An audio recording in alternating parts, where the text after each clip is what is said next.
जीवन में हर व्यक्ति सफल बनना चाहता है, लेकिन सफल बनने के लिए आपको अच्छे विचारों को अपनाने की जरूरत है। गौतम बुद्ध के उपदेशों से आपके जीवन में सकारात्मक बदलाव आते हैं और इससे आपका जीवन बदल जाता है। यही कारण है कि बुद्ध के विचारों को सुखी जीवन का सूत्र कहा जाता है। एक बार गौतम बुद्ध को एक सभा में उपदेश देना था। सभा में करीब 100 से ज्यादा लोग उपस्थित थे और उनका इंतजार कर रहे थे। गौतम बुद्ध आए लेकिन बिना कुछ कहे ही चले गए। बुद्ध का ऐसा व्यवहार देख सभी हैरान रह गए, लेकिन किसी ने उनसे कुछ कहा नहीं। अगले दिन फिर से सभा का आयोजन हुआ, लेकिन आज सभा में उपस्थित लोगों की संख्या घटकर 80 हो गई। आज भी बुद्ध ने ऐसा ही किया। वे सभा में आए लेकिन बिना कुछ बोले चले गए। आज भी लोग हैरान हुए, लेकिन बुद्ध से किसी ने कुछ कहा नहीं। अगले दिन फिर से सभा का आयोजन हुआ और लोगों की संख्या घटकर 50 हो गई। बुद्ध फिर से सभा में आए और बिना कुछ बोले ही चले गए। आज भी बुद्ध से किसी ने कोई प्रश्न नहीं किया। अगले दिन फिर से सभा का आयोजन हुआ और इस बार लोगों की संख्या केवल 30 थी। आज भी बुद्ध बिना कुछ बोले मुस्कुराकर चले गए। आप कहानी को पढ़ते हुए इरिटेट हो गए होंगे और सोच रहे होंगे कि आखिर बुद्ध को कुछ बोलना नहीं तो बार बार सभा का आयोजन क्यों हो रहा है। ठीक इसी तरह सभा में मौजूद लोगों को भी गुस्सा आ रहा था, लेकिन इसका जवाब जानने के लिए आपको धैर्य रखना होगा। अगले दिन फिर से सभा आयोजन किया गया और आज सभा में केवल 15 लोग ही उपस्थित रहे, लेकिन आज गौतम बुद्ध ने अपना स्थान ग्रहण कर लिया और उपदेश देने के लिए बैठ गए। बुद्ध ने जिन 15 लोगों को उपदेश दिए वे उनके भिक्षु बन गए और इन लोगों ने आगे चलकर बुद्ध के ज्ञान को अलग अलग दिशाओं में फैलाया। एक बार इन लोगों ने बुद्ध से प्रश्न किया कि सभा का आयोजन होने के बावजूद भी आप क्यों कई दिनों तक बिना बोले ही चले जाते थे। बुद्ध ने उत्तर दिया, मैं उन लोगों को खोज में था जो लायक हो। सभा के पहले दिन 100 से भी ज्यादा लोग थे, लेकिन उनमें से ज्यादातर लोगों को मेरे उपदेश से कुछ मतलब नहीं था। इसके बाद जो लोग अगले दिन आए उन्हें भी मेरे उपदेश से कोई मतलब नहीं था। वो तो केवल इसलिए आए थे क्योंकि वो देखना चाहते थे कि आखिर सभा में होता क्या है। लेकिन मुझे ऐसे लोगों की तलाश थी जो मेरे ज्ञान को जन जन तक पहुंचाए।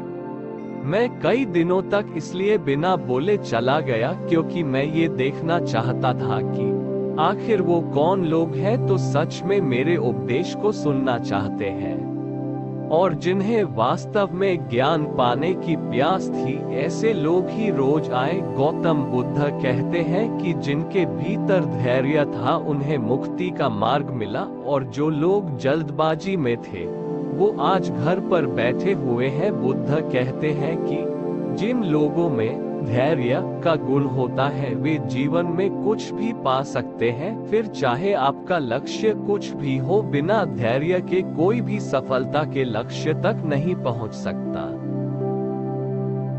नन्ही गिलहरी बनी भगवान बुद्ध की गुरु। जीवन के रहस्यों को मालूम करने के लिए भगवान बुद्ध ने एक दिन घर छोड़ जंगल की ओर प्रस्थान किया। वह जंगल में एक वृक्ष के नीचे बैठ तपस्या करने लगे। भूख प्यास सब सहन की, लेकिन उनका तप चलता रहा। उन्होंने शरीर को कठोर तप की आग में खूब तपाया। रात दिन वह आत्मचिंतन में लगे रहे। इसी तरह काफी समय गुजर गया। शरीर सूखकर लकड़ी जैसा हो गया, फिर भी उन्हें आत्मज्ञान प्राप्त नहीं हुआ। उन्हें अब कोई रास्ता समझ नहीं आ रहा था। उनका धैर्य और शक्ति जवाब दे रही थी। वह निराश होकर सोचने लग कि अब हमें ज्ञान नहीं प्राप्त होगा, इसलिए तपस्या छोड़कर घर लौट चलना चाहिए। उनके मन में अब अनेक शंकाएं उठने लगीं। व्यर्थ में जीवन का काफी समय बर्बाद कर दिया, इसके बाद भी कुछ भी न मिला। शरीर और मन को कितना कष्ट दिया। इसके बाद भी आत्मतत्व जैसी चीज न प्राप्त हो सकी। शरीर अत्यंत दुबला और कमजोर हो गया था, इसलिए उनके कदम लड़खड़ा रहे थे। वह चले जा रहे थे कि उन्हें प्यास लगी। देखा रास्ते में कुछ दूरी पर एक स्वच्छ जल की झील है।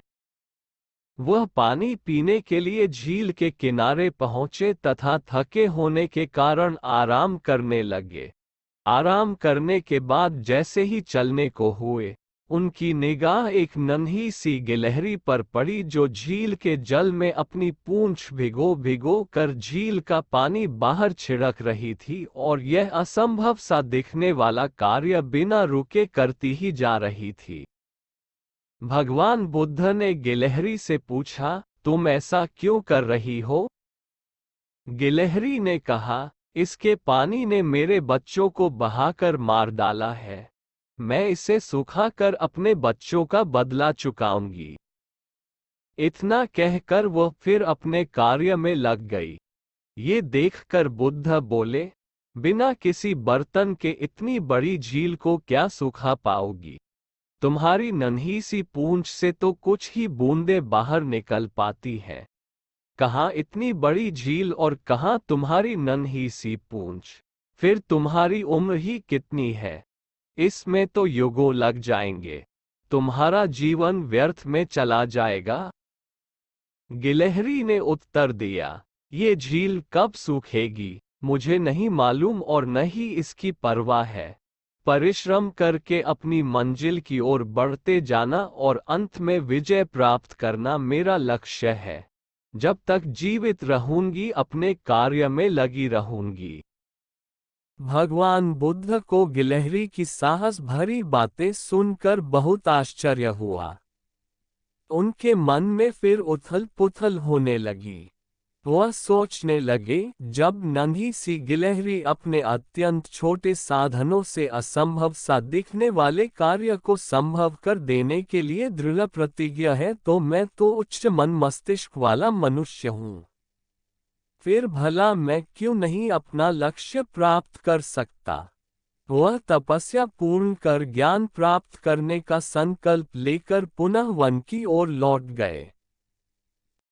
नमस्कार प्यारे मित्रों, आप लोगों को वीडियो अच्छी लगी है तो लाइक, सब्सक्राइब और शेयर जरूर करना। ऐसे ही वीडियो आप लोगों के लिए मैं लेकर आता रहता हूँ।